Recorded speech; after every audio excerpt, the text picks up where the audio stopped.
evening, Canadian nuclear medicine colleagues and community. Is now starting. All attendees are in listen-only mode. Well, good evening, Canadian nuclear medicine colleagues and community. This is our first attempt at a live virtual webinar on behalf of the Canadian Association of Nuclear Medicine. I'm Andrew Ross. I'm past president of the Canadian Association of Nuclear Medicine and currently also on the scientific committee. We've gone to great lengths to try and produce a very professional and interesting set of webinars that are going to go on through this fall and probably continue through the winter. And as well, we'll have on November 7th, as you've hopefully gotten notification, in lieu of our normal annual meeting, we're going to have a day-long scientific session. And I hope all of you and any other colleagues who aren't here tonight can join us and be part of this great effort. Tonight we have a couple of presenters talking about cardiac amyloidosis, something very topical, particularly given the new therapy that's been brought to bear on this particular disease over the last several years, and we'll hear more about that soon. In the meantime, I want to just give you the kind of the skivvy on exactly how this is going to work. At this point, you are in a listen-only mode. We have muted microphones.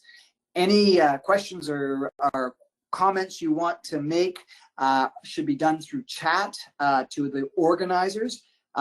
We're going to have, the plan is to have Dr. Urbain speak, followed by Dr. Kalowski, Ingrid, and then we'll have a question and answer period. You can fire the questions at us during the conference or during the presentations. We will log them, and if there are duplicates, we can kind of sum them together and that sort of thing and move forward, and we'll see how it goes.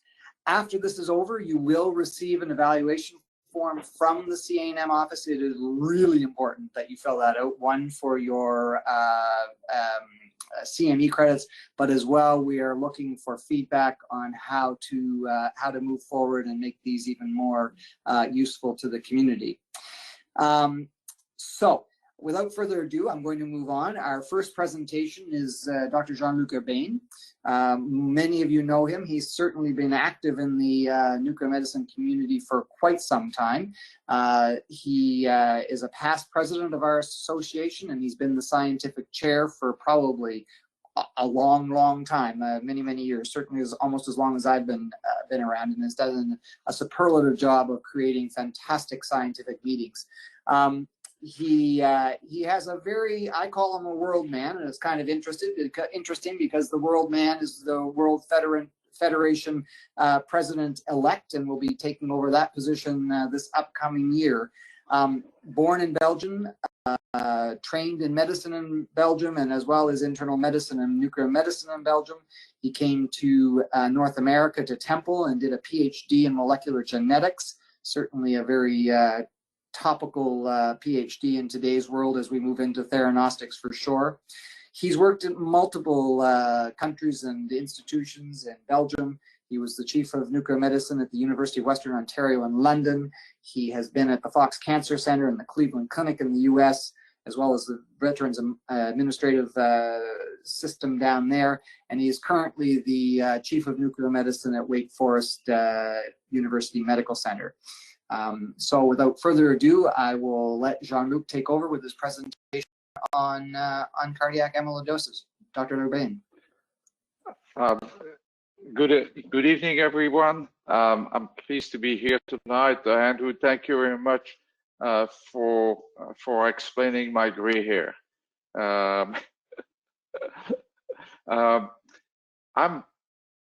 Although I wish I would be giving this lecture in a room and see everybody's face, I'm pleased to share with you tonight my enthusiasm for the future of nuclear medicine, and particularly nuclear cardiology. As Andrew said, I've been practicing nuclear medicine for a long time, for more than 30 years, and actually I believe that there has never been a better time to be part of this nuclear journey.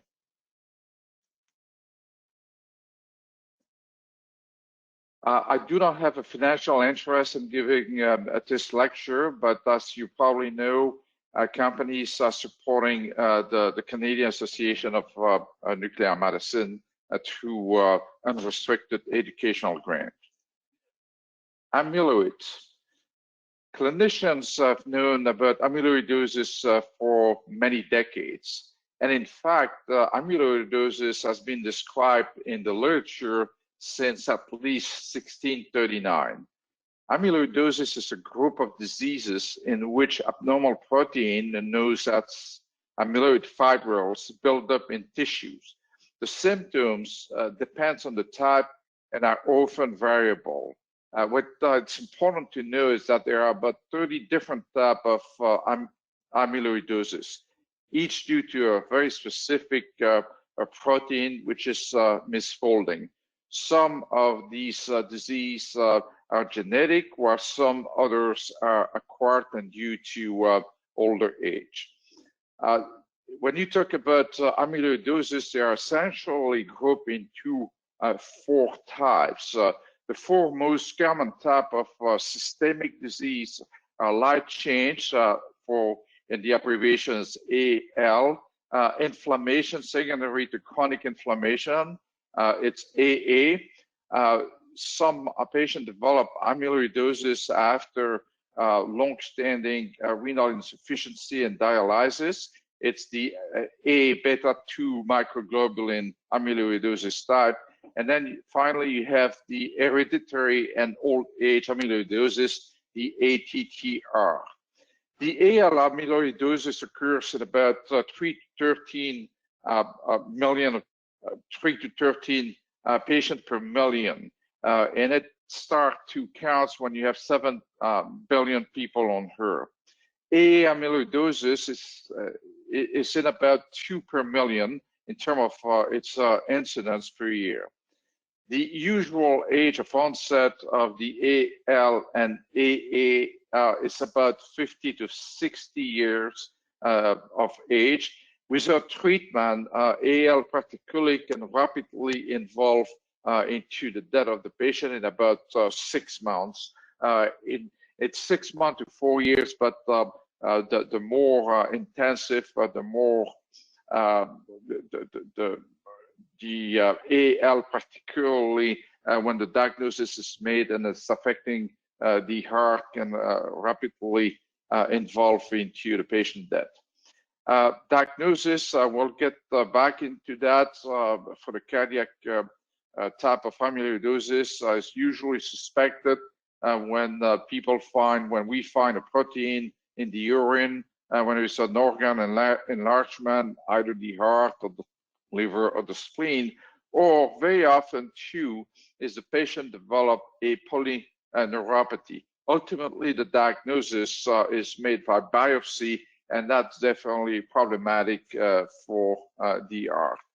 Treatment being symptomatic, but also over the past few years, as Andrew mentioned, there has been some pharmaceutical intervention, and we'll go over that during the course of this lecture. This picture actually shows a gentleman who was in chronic dialysis and developed bleeding under his skin, and this is a typical hallmark of skin amyloidosis. Cardiac amyloidosis. Cardiac amyloidosis is a form of restrictive and infiltrative cardiomyopathy that basically carries a significant mortality.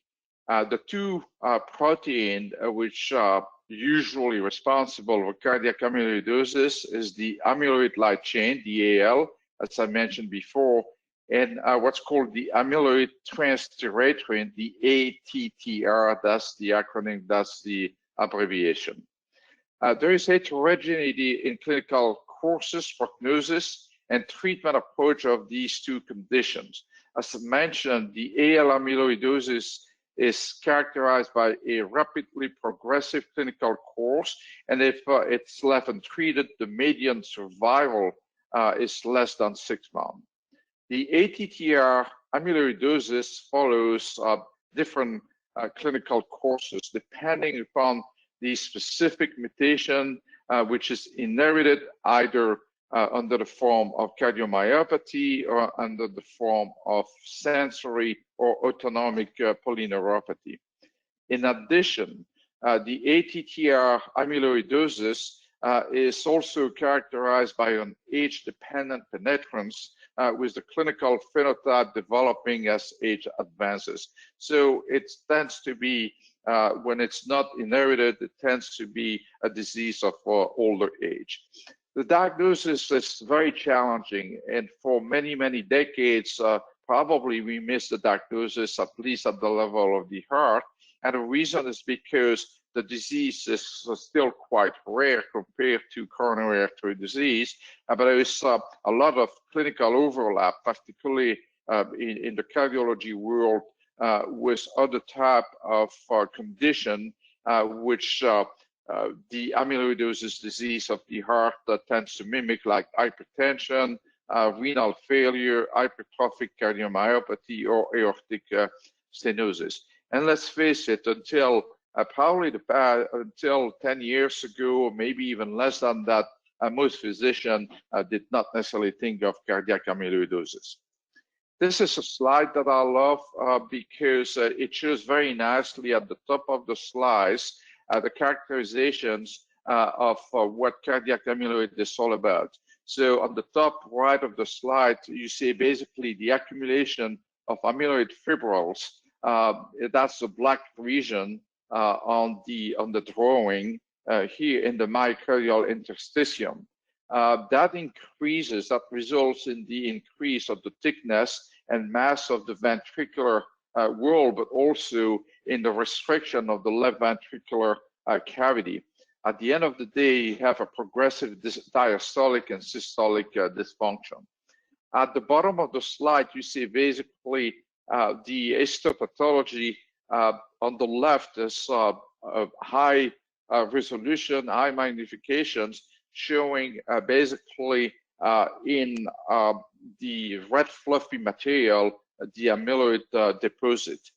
On the higher magnifications, you can see on the right side here, again, that's fluffy material occupying most of the right side of the slides.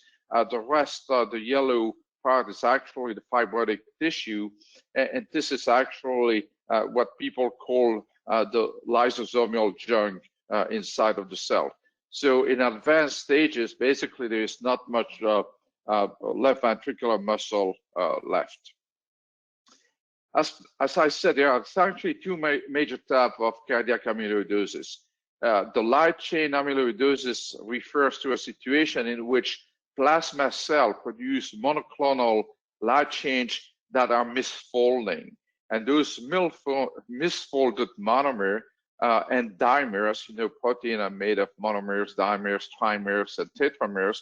Those misfolded monomer and dimers deposit in every possible organ, but particularly the kidneys, the GI tract, the nervous system, as well as the heart. In the United States, it is estimated that about 3,000 new cases per year of AL amyloidosis, and in 30 to 50% of the time you have a cardiac involvement. In the ATTR amyloidosis, the transthyretin protein produced by the liver, which actually is responsible for the transport of thyroxine and retinol, dissociate into monomer and misfold. And the misfolded monomer and dimers again deposit in the organs.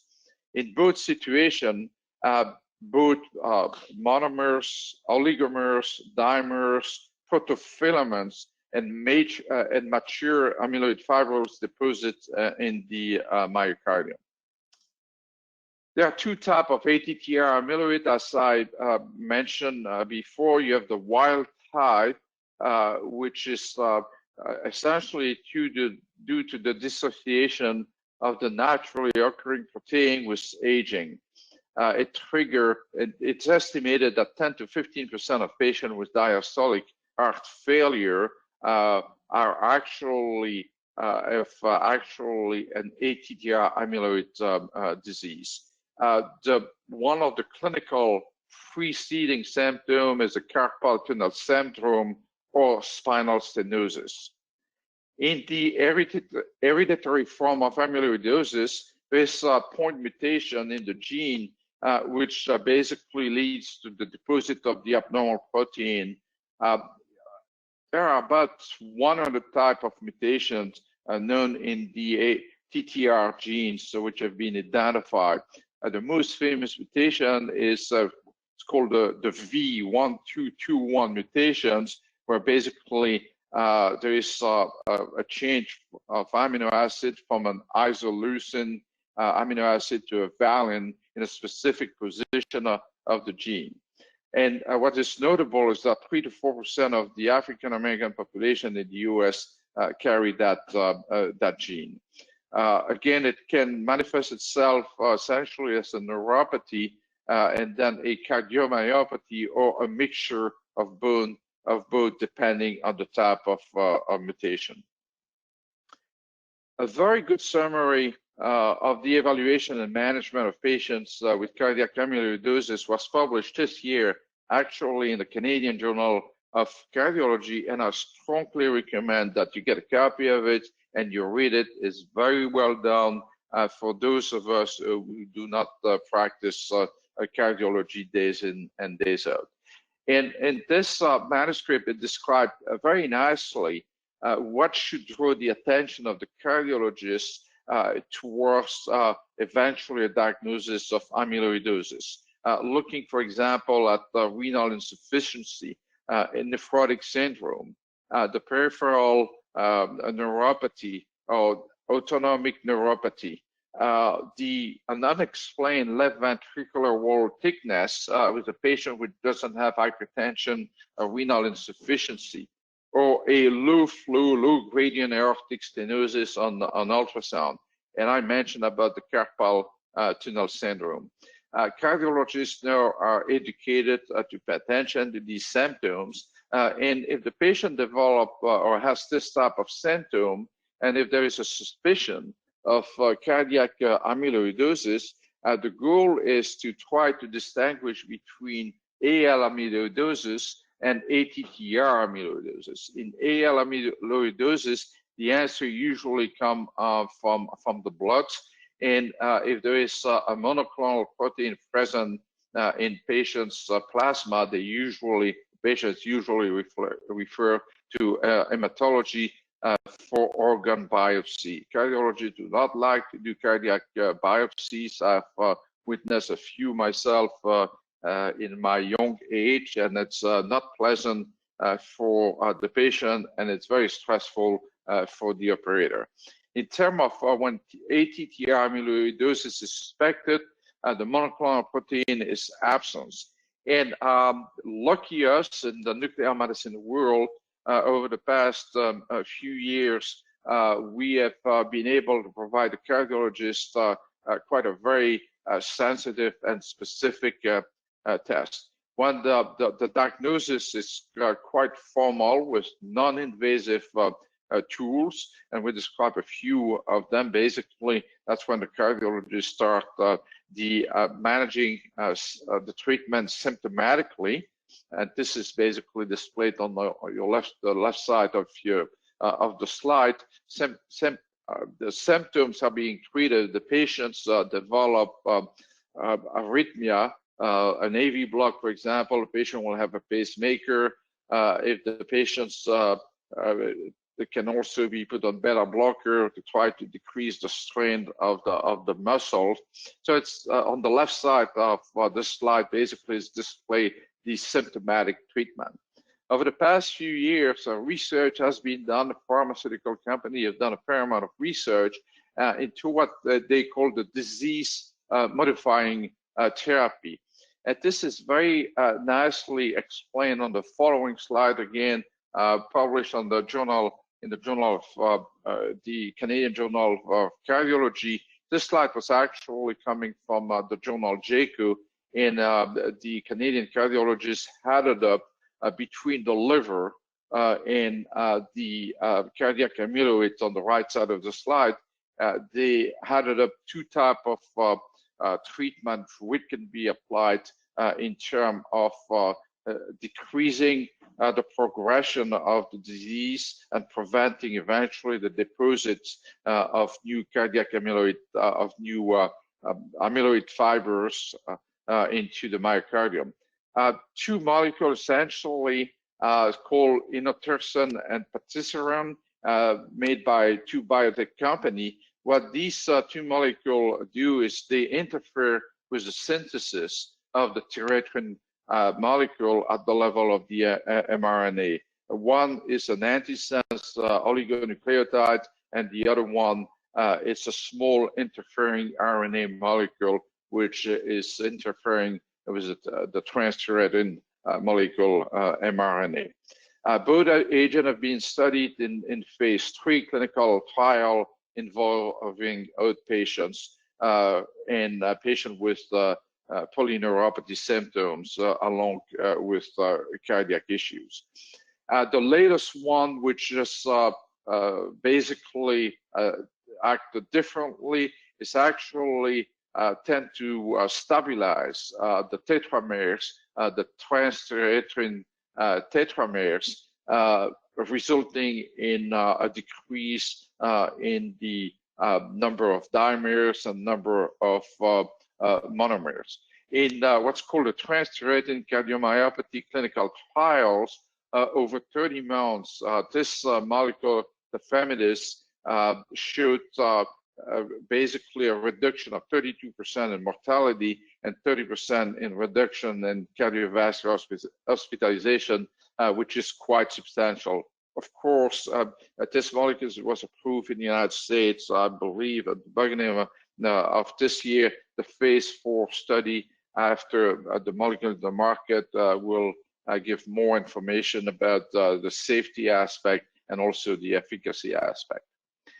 What do the cardiologists use? Well, cardiologists are going to use whatever they have at their disposal to try to refine all with the suspicion, eventually the diagnosis. AKG is definitely a must-have. They also use chest X-ray to see if the cardiac is enlarged, but foremost, they're going to use ultrasounds. And ultrasound will give you a slew of eventually clues if the patients might have eventually cardiac amyloidosis. But those features on the ultrasound are essentially non-typical, and they can be related to other type of disease. One which is a little bit more specific, it's called the longitudinal strain of the myocardial, and I will detail that when we talk about the apical involvement. And finally, you have, they use these days, they use MR and different sequences of MR. This is basically cardiac enhanced MRI when you have an enhancement of the endocardium, which according to my colleagues here at Wake Forest can be a very typical, which is when it's supported by other type of tests. And finally, we have seen a significant increase in referral in cardiac amyloid study with nuclear compounds, and that's going to be next. The next few slides are going to be basically describing what we can do for our colleague in cardiology. But before I do that, I want to mention that bone avid radiotracer cardiac scintigraphy is definitely the prominent way, but not the only one. And we'll describe very quickly at the end the other type of marker that we can use in nuclear medicine to help our patients and the cardiology patient.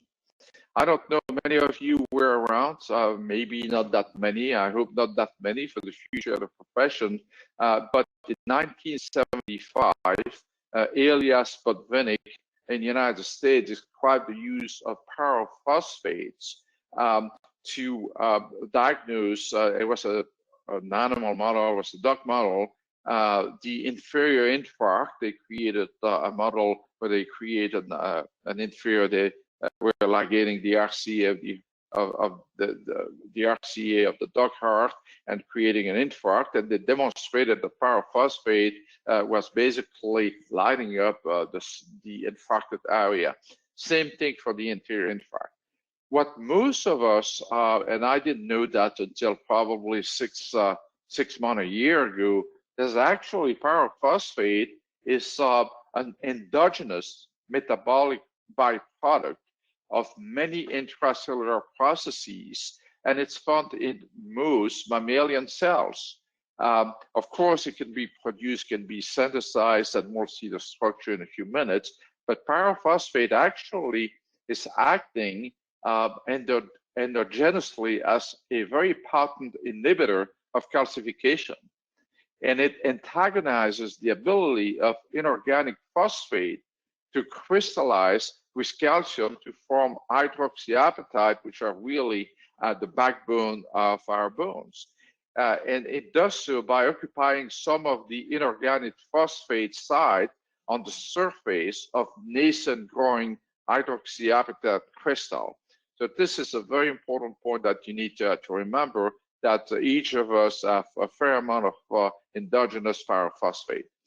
And as I mentioned, part of the healing process of the injuries to organ is the ability to form hydroxyapatite crystal and generate calcification. Pyrophosphate take advantage of that by basically attaching to the nascent hydroxyapatite crystal. This slide will show you the strong similarity of the chemical structure of pyrophosphate, MDP, which is the most used agent for bone scintigraphy, and HDP, that some centers still use. Now you can do bone scan after 2 hours, MDP typically up to 3 hours. But look at the similarity of those phosphate agent. And at the bottom of the slide, I've displayed basically the equivalent of the technetium label. Is more of a chemistry display. But the bottom line is that you can label any of these with any of these agent with technetium. The only one that I did not display here, it's called the PDP compound, but the concept is the same. 1982. If you look at the literature, there was an article published at the time. They didn't know the difference between AL and ATTR, and I would bet that this patient, which shows that's the anterior view, 45-degree LAO view and left lateral view, I bet that this patient had ATTR, cardiac amyloids, 1982. So quite a few years before we embrace and we start using pyrophosphate for the diagnosis of cardiac amyloids. I discovered about a few months ago this type of highlights from the cardiovascular business, and I think it summarized very nicely what's going on in the world of nuclear cardiology right now, where certainly we see a significant increase of referral after the diagnosis of cardiac amyloid with PYP. Like we have seen a renaissance of nuclear medicine with theranostic, I think that I'm seeing also an explosion in the cardiac and nuclear cardiology. This is what I call being part of PYP in my mind is part of what I call cardiac theranostic, and we'll talk about this in during the one-day session in November. 2016, there was a very nice article showing the use of pyrophosphate in about 171 patients, and these authors published in JAMA the fact that using pyrophosphate, they could have a sensitivity of about 91% to diagnose cardiac amyloid, with a very significant specificity also of 92%. So that was definitely very encouraging.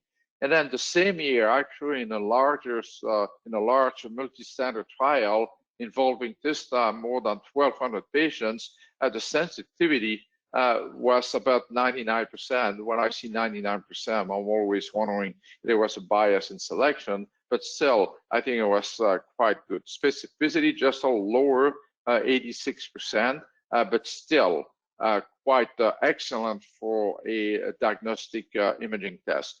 And in this study, patients started to look at visual in qualitative evaluations. And what they come up with a scale that we'll detail in a few minutes. But most patients which were positive, which had displayed a significant PYP uptake at a grade 2 or 3 of myocardial radiotracer without a monoclonal protein in the serum. Planar whole body images, there are two schools essentially. One is we have pyrophosphate, it's a bone agent. We're going to do a whole body, and we're going to look at the uptake at the level of the heart. Eventually, we'll do a spot view of the heart. One of the arguments to do that is the fact that amyloidosis compounds can deposit anywhere in the body. This patient, you can see the bone quite well, and you can see uptake at the level of left ventricle. This patient didn't have any dysrhythmia. The following patient showed atrial fibrillation. Notice that there's a significant amount of tracer in the soft tissue and a greater amount of tracer PYP at the level of the heart. I was talking about qualitative grading. The authors on that paper and other one later on basically demonstrated that and call a grade 0 of no myocardial uptake on planar images. Grade 1 would be an uptake which is slightly less than bone, a grade 2 an uptake equal to bone, and a grade 3 an uptake greater than bone. And as mentioned in the article before, all ATTR amyloid cardiac deposits usually have a grading of 2 to 3. This is very qualitative. If you want to go a little bit more quantitative, and I think it's a method which is widely accepted now, is basically to throw a region of interest at the level of the left AMI chest and at the level of the right AMI chest, and basically calculate the ratio between these two regions. You have to pay attention to make sure that you don't you don't incorporate into your region of interest a fair amount of the sternum. You have to be beside the sternum on both sides of the chest. This patient actually has an uptake on the right side of the chest. The total number of count here is 41,700, and on the left side is a little lower, so the ratio is less than 1. In contrast, at the bottom of the slide, you do see that there is a significant uptake at the level of the left ventricle, essentially, compared to the right side of the chest. The ratio here is quite substantial. You have about the number of counts on the left side is about double. The meaning of this is summarized on this slide. That's another article which was published. If you look at the mean heart to contralateral ratio for PYP counts on planar images, you researcher came to the conclusion that in AL amyloid, basically you're always below 1.5. In ATTR, WT is the wild type, you're always above 1.5. And the mutation, the hereditary type, you most of the time about 1.5. In my lab at Wake Forest, we use 1.4 as a criteria to decide if the patient might have or might not have ATTR amyloid. The next slide basically summarizes the two types for quantitation, one which is visual, the other one which is a little bit more quantitative. This is basically, that would be at the top of the slide, there would be a visual score 3. The myocardial uptake is definitely much higher on this color slide than the bone. And at the bottom of the slides, the ratio is 1.88, which leaves not many doubt about the positivity of this scan. Why is it important to have this type of score? It's because it's also affecting the survival. And if you have basically, if you look at the ratio, the heart to control interval ratio over time and the survival probability, patients which have a ratio of more than 1.6 are less likely to survive after 5 years. So it's very important to give this type of criteria to the cardiologist for him or her to refine his or patient management. Limitation. We all have limitation when we do any type of imaging. One of them is that when you do planar, it's difficult to look at regional differences in tracer deposition. Another limitation is that it can bind, pyrophosphate can bind to any type of hydroxy apatite crystal or nascent crystal, like calcified valve, for example, or calcified thrombus. It really lacks also an objective measure of the intensity of myocardial tracer uptake, and we'll see in a minute how we can address that. But also, don't forget that you might have eventually false positive. And I recently had a case at Wake Forest when my colleagues were calling me and said, look, we had two patients the same day. This patient, planar images, looked like it's a quite high uptake, and we do systematically Spec CT on this patient. And if you look at the Spec CT, the axial, coronal, and transaxial, maybe not as much because it might not be, the marker was not positioned necessarily very well to display sagittal, but on the axial and coronal slide, you see a significant increase of data. So, and it's the left ventricle, maybe a little bit on the right ventricle, but definitely the left ventricle. So there was no doubt in my mind that the ratio of 1.75 that we're getting was telling me that it was definitely consistent with amyloid. The same day, different case, I was called by one of my colleagues, say, take a look at this. This is not very typical, and still the ratio is 1.5. What do you think? I said, well, let's look at the Spec CT images. And on the Spec CT images, if you follow on the slide here, hopefully you see this is a left ventricular muscle, and the pyrophosphate is within the left ventricular cavity, and to some extent the right ventricular cavity. If you remember, in the old days, and maybe in some center, we're using pyrophosphate to label red cell to do a MUG scan. So this could be a false positive. So the rule of thumb now is definitely to do, at the very least, a SPECT, and ideally a Spec CT when you do a PYP, cardiac amyloid study. And then you can refine this a little bit. You can see homogeneous uptake. You can see heterogeneous uptake. It's a different color scale. It's actually the patient that I showed earlier with the whole body bone scan with the uptake at the level of the left ventricle. If you can do SPEC, you can do parametric images, and you can display, you can create a bullseye.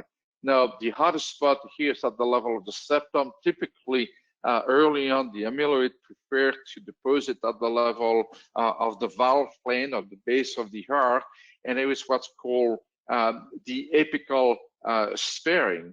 And it shows here the intensity, the color map is different between the septum and the apex. And in this case, there was a 70% only uptake at the level of the apex compared to the septum. This is also maybe even more nicely displayed on this on this slide. That is a study in Holland, I believe, which shows that 61% was cardiac amyloidosis, 29 was the wild type, and 32 was the inherited type.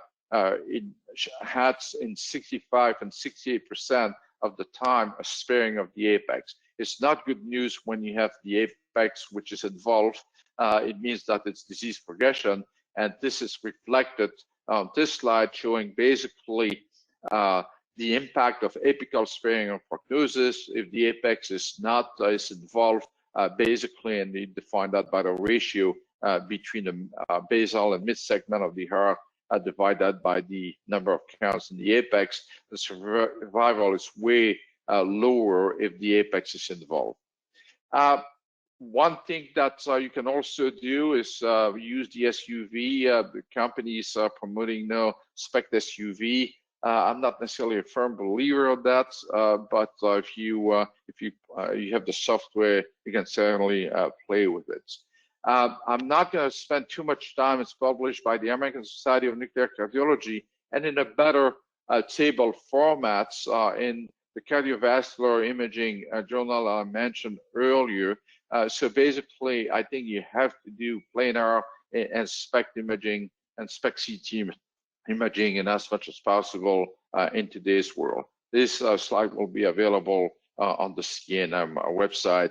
So if you don't have time to write it down, no worry, you'll be able to see them soon on the CANM website, maybe as of tonight. If you can use pyrophosphate, MDP, and HDP, you can also use sodium fluoride if you have access to a PET scan.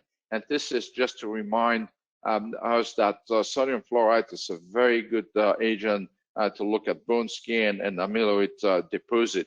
The advantage is that the SUV measurement of PET always better, is more quantitative than on SPECT. So sodium fluoride F18 is definitely a way to go. And the implication is also these authors look at the mean standard uptake value, the SUV, using sodium fluoride, and they observe pretty much this type of ratio. In a patient with no cardiac amyloids, the SUV was less than 1. In AL cardiac amyloids, it's also 1 or lower. In patient with ATTR cardiac amyloids, the ratio was, the SUV was 1.5 and higher. Other type of tracer is basically like we look at amyloid in the brain. We use pretty much the same agent to diagnose cardiac amyloid. There has been a fair amount of studies published already. The leader in all this is Dr. Sharmila Dorbala from Brigham and Women, who will give a detailed lecture on November 7th on this subject. But the preliminary study suggests that 18 fluoride fluorobeta might also be used for PET imaging of cardiac amyloidosis, and I'm sure you'll see more and more of this type of study being published. The caveat is quite an expensive proposition when we pay a dose of pyrophosphate of about $35. An indirect way to look at it is that when you have enough infiltration at the level of the heart, you don't have much neuron left at the level of the muscles, and you can use MIBG actually to look at the innervation or lack of. And as you know, MIBG, looking at innervation of the heart, you just calculate the heart to mediastinum ratio. If the ratio is above 1, is definitely problematic. There are 10 things that you need to know, and that's pretty much going to be the end of this lecture, that you need to know when you perform cardiac amyloidosis. Each test has a level of specificity, sensitivity, and accuracy. A few things you need to remember. It's actually, I'm not going to call it the 10th commandment, but clearly you need to pay attention to that. Technetium-99 DPD, PYP, planar, and SPECT imaging is useful in diagnosis ATTR, but does not really exclude the presence of AL amyloidosis. And we don't have a good explanation for that. Equivocal of these tests result might occur in early ATTR or in AL amyloidosis. So be very cautious when you generate your report. Usually I rely on patient clinical history and other ancillary tests that I can put my hands on. A SPECT, and definitely Spec CT, is very useful when you do the imaging. And so far, and I'm not totally sure I agree with the statement from the American College of Cardiology, they don't recommend cardiac amyloid testing with DPD or PYP for monitoring therapeutic response, I can see that you probably wouldn't see much change over time, except eventually no increase in uptake, which to me, it's a good sign that therapy would work. So I think stay tuned, and the upcoming years will tell us. Novel Spec radio tracer, we talked about MIBG, PET tracer, we talked about 18 for beta peer. I think apparently people are starting to favor that in order to assess treatment and prognosis. And the last 5 things is that ultrasound has still a role to play. I was talking about the longitudinal strain. That's looking at the different aspect, different area of the heart, and looking at the strain of the the effect of the infiltration on the strain of the muscle.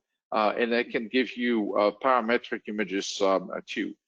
They use cardiac MR in order to assess eventually the response to therapy in addition to the diagnosis. Now, genotype is important. So cardiologists now favor a genotype assay in the African American population in the United States, at least for prognostic value with the sibling. Spatial population, that's related to the genetic inheritance. Now, finally, keep in mind that coronary microvascular dysfunction is often seen in cardiac amyloidosis and could be possibly reversible, and it's not that easy to diagnose.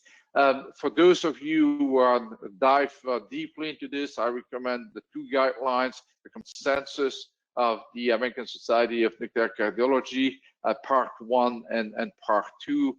They're very telling in terms of where the field is going and the limitation of the study.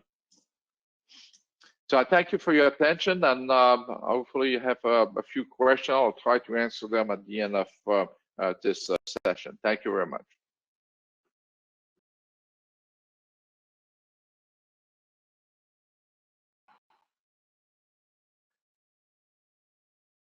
Okay, I hope I'm live here at this point in time.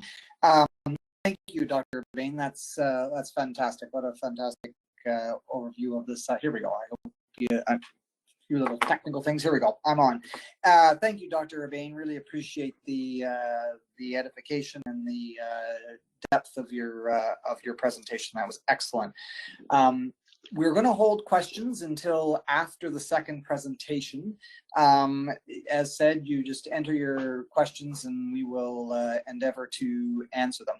The second talk tonight is on the radiopharmacy side of and the tracers related to this particular subject matter. The speaker is Dr. Ingrid Kalowski from Calgary. Now, unfortunately, a bit of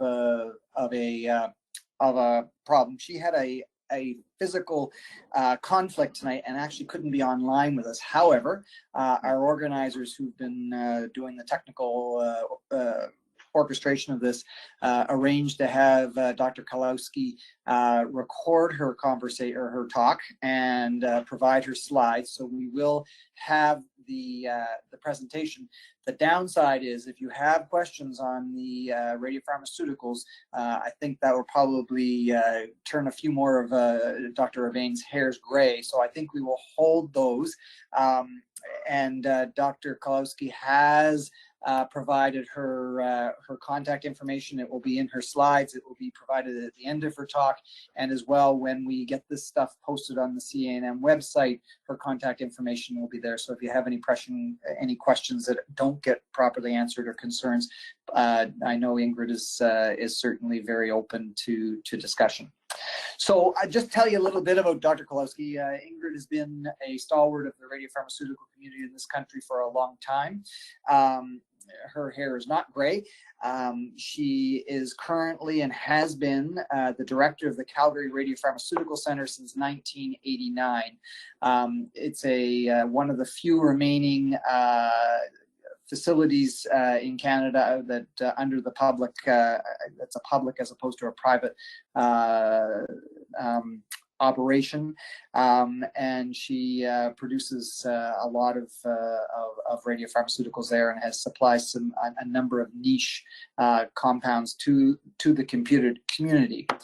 She obtained her pharmacy degree from the U of T and went on to get her MSc in radiopharmacy from the U of A, University of Alberta, and then in 2010 she received her PhD for PET radiochemistry, and well deserved. And as I said, she has been a strong supporter of the radiopharmaceutical community in this country for many years, and a very, very, very smart and tireless worker to allow us access to affordable radiopharmaceuticals. So with that, I'm going to turn it over to the organizers to put Dr. Kalowski's talk online for us, and we will come back and have a little Q&A. Thank you.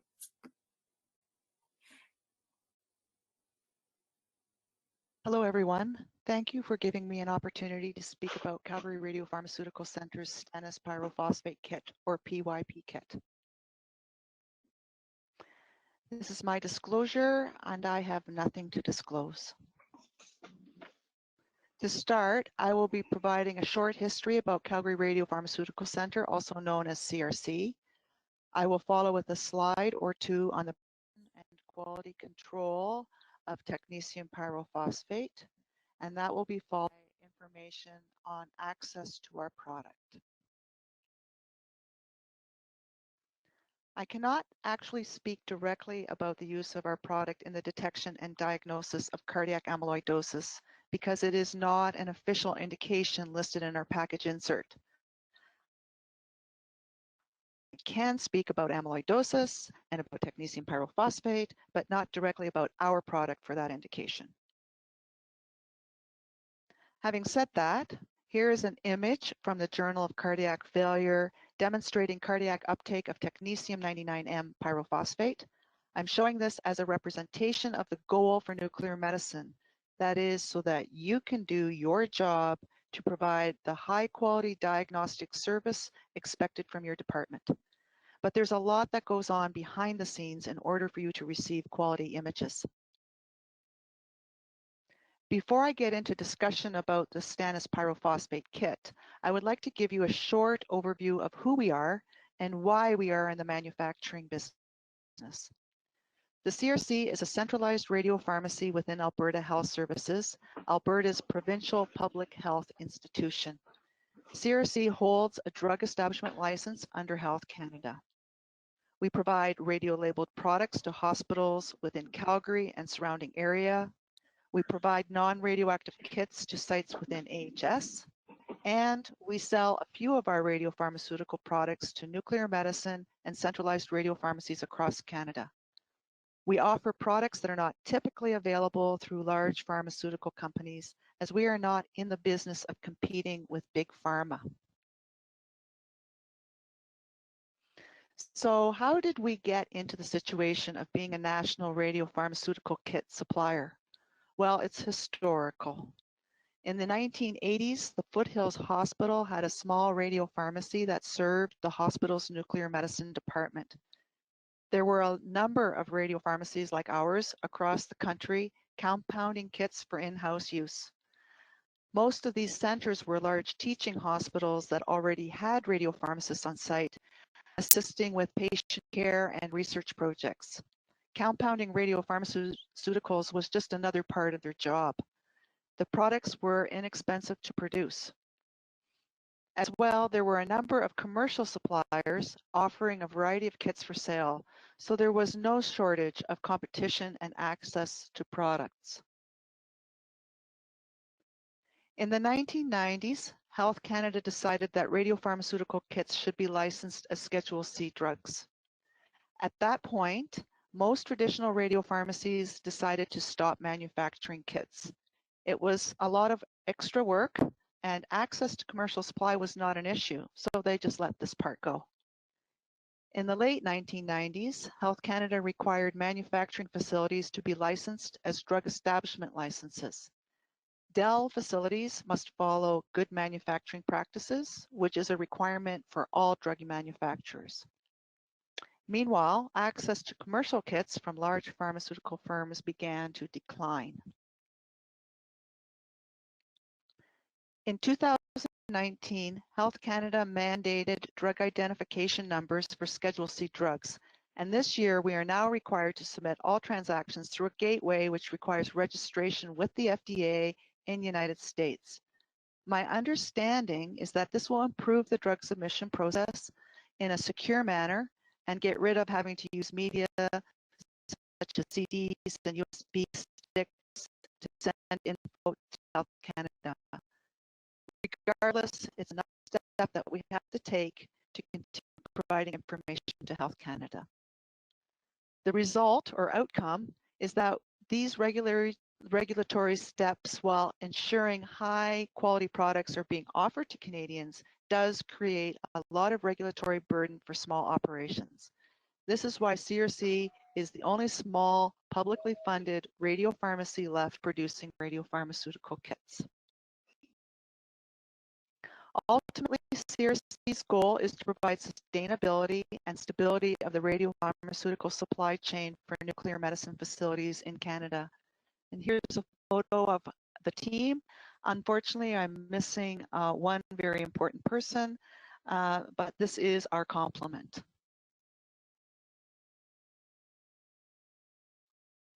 This is our Stannis Pyrophosphate Kit for the preparation of technetium pyrophosphate injection.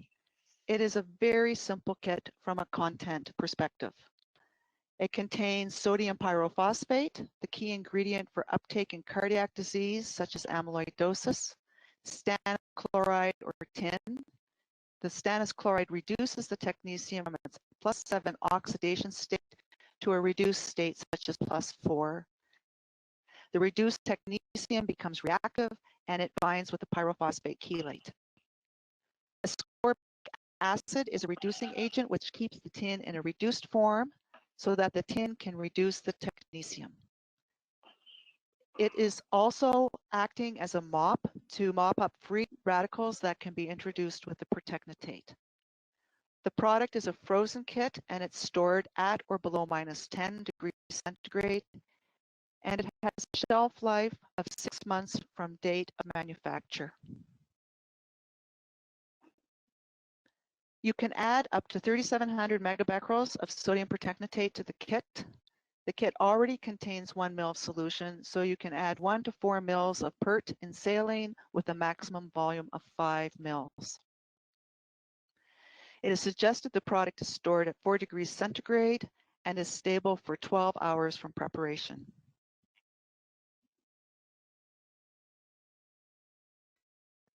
It's a very simple product to prepare.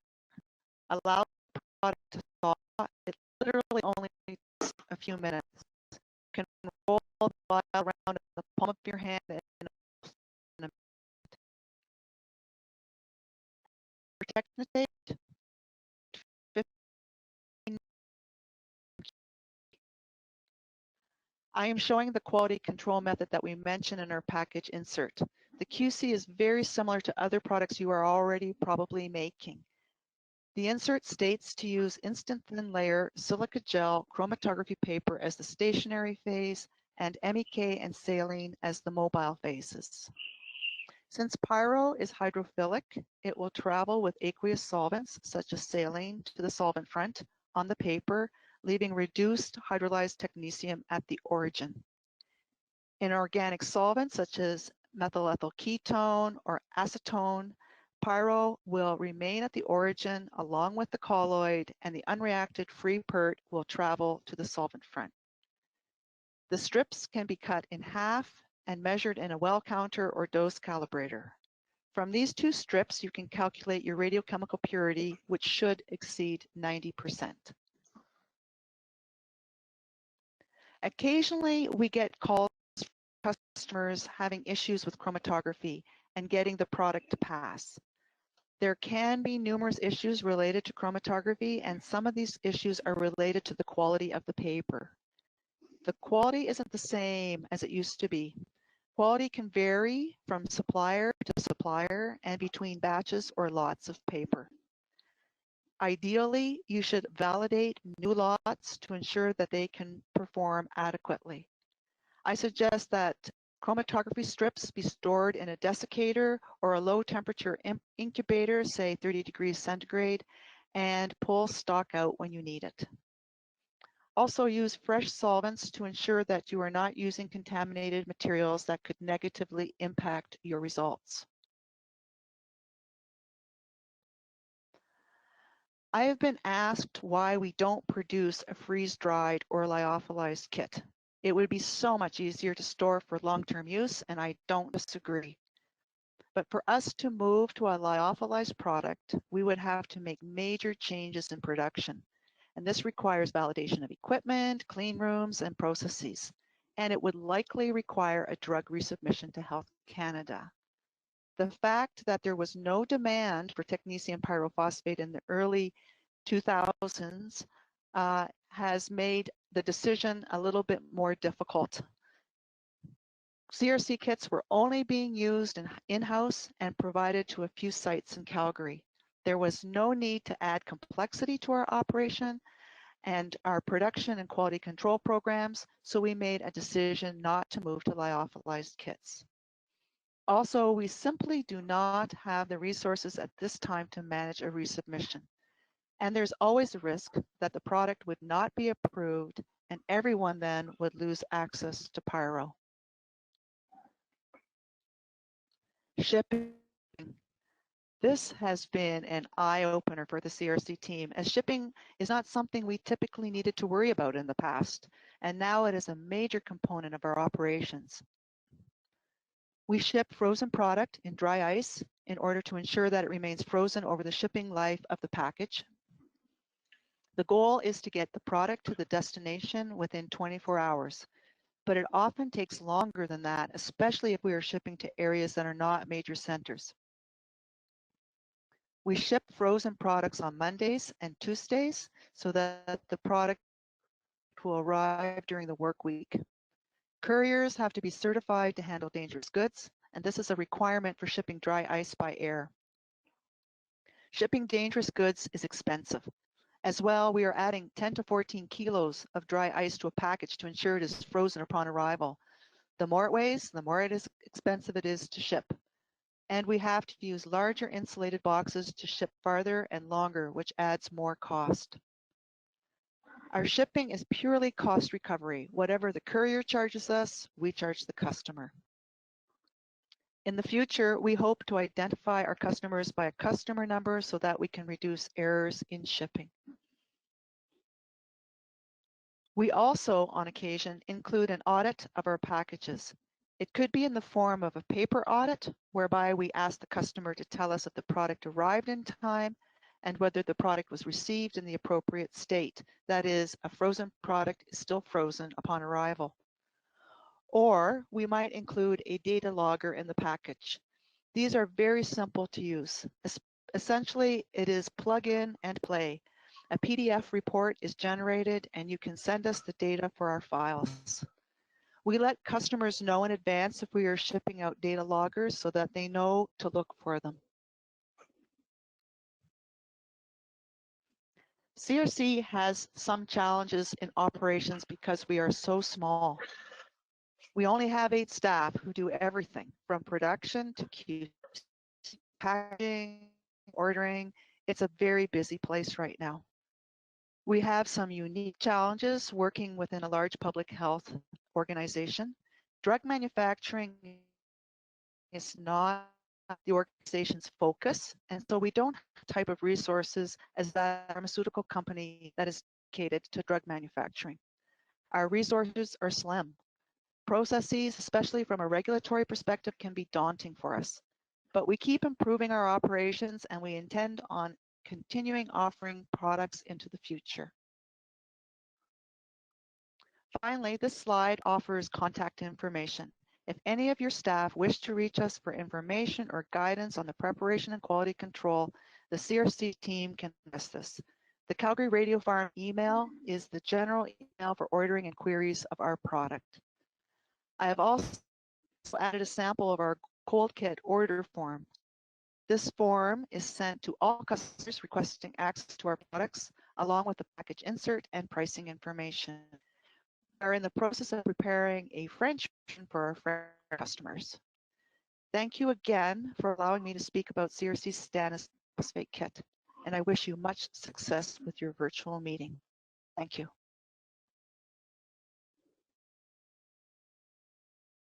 Okay. I think I'm online again. It's always tough to know for sure. So that was Dr. Koslowsky talking about the CRC and their amyloid-based kit. We've had a few questions roll in. I know we're a little bit over time, and I hope people can stay with us. This is our first go at this, so we're learning as we go. I have 3 questions on at this point in time. Dr. Urbain, most of them are directed, I think, at you. The first one from Michelle Tessier. When is the best time after injection for acquisition of Planar and Spec to calculate the ratios? Very good question. Some people use 1 hour. Some other people would use 3 hours. I think what might happen in the future is that people will do 1 hour and 3 hours and derive some parameter out of these two set of images, and maybe increase the specificity and the accuracy of diagnosis. Thank you. Usually at Wake Forest, we use 1 hour. Excellent, thanks, thank you. Another question, this is from Dr. Carlos Ochoa, saying, thank you, Dr. Urbain. Do you know the reason why the MDP doesn't work as well or work properly? No, I don't. I don't really know. I purposely showed the structure of these 3 compounds. It worked, but not as well. The only thing that I can imagine is that MDP is not an endogenous compound. Pyrophosphate is an endogenous compound. As Ingrid said, can be synthesized, but the endogenous compound usually is very, nature is very well made, and I would think that the endogenous compound affinity for the nascent hydroxyapatite crystal is higher than the MDP. That's the only explanation. And I tried to get a formal chemical explanation for the bindings and the literature, and I couldn't really find it. But my only explanation is that PYP is an endogenous compound. Okay. And then the final question from Dr. Jennifer Martin in St. John. We have considered dropping the ratio measurement as is often misleading, i.e. from the blood pool. It has never changed my interpretation above and beyond the Spec Ct quantification. Is there much additional value in the planar ratio? Hello, Jennifer. We've been missing you at the CANM for quite a few years now. I hear that you're doing very well. So it's good to hear about you. I think whatever you're comfortable with, at the end of the day, also whatever your cardiologists are comfortable with. We use the ratio, but as I said, the ratio can be very misleading. That's why we do Spec Ct. If you have good parametric images on your Spec images, I think you should use it, and I would definitely encourage you to publish them. Well, thank you, Jean-Luc. I don't see any more questions tonight. I do want to take the opportunity again to, oh, hang on a second, one more second here. Question 4, is it coming into me? Well, here we go.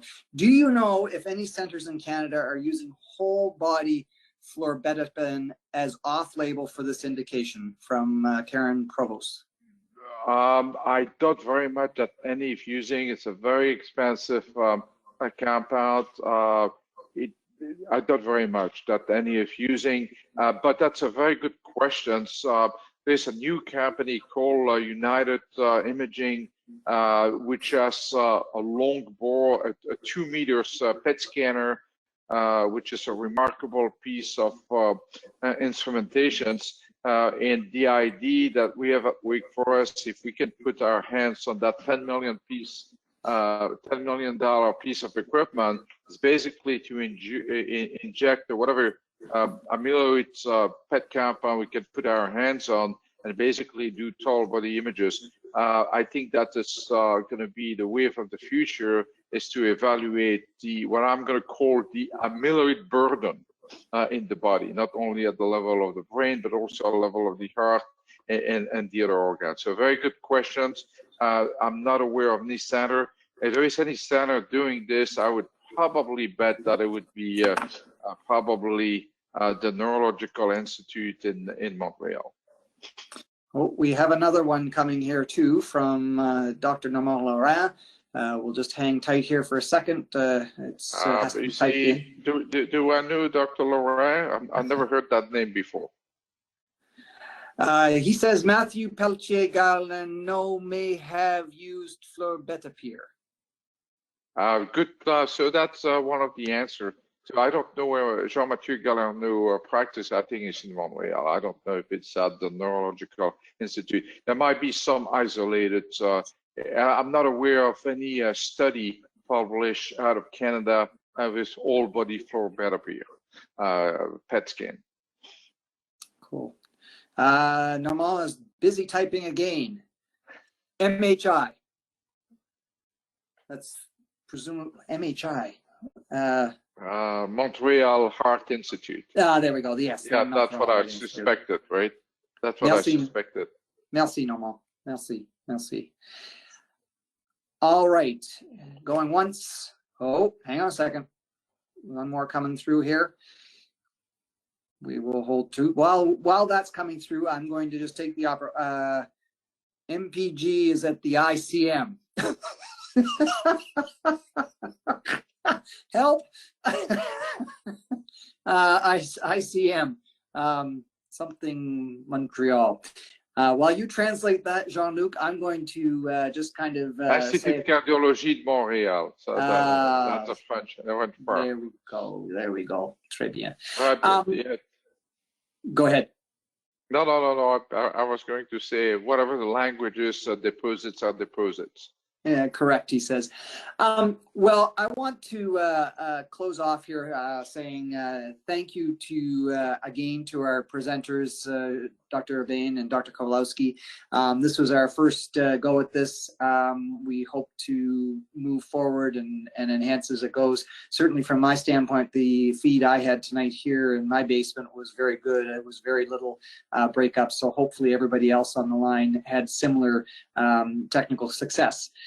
Remember that evaluation forms are going to follow to all the participants tonight coming from the CANM office. And once the evaluation form is received, certificate of participation for various MOCOMP regulation bodies will be sent to you for 1 hour of CME.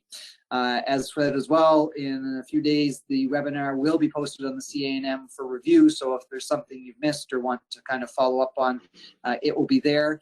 The next virtual session for us is going to be the one-day conference on November 7th. We look forward to that. It should be exciting, and hopefully we can get as great an audience as we had tonight. I want to thank everyone for taking time for their day to spend time with us here tonight, and we look forward to this moving forward.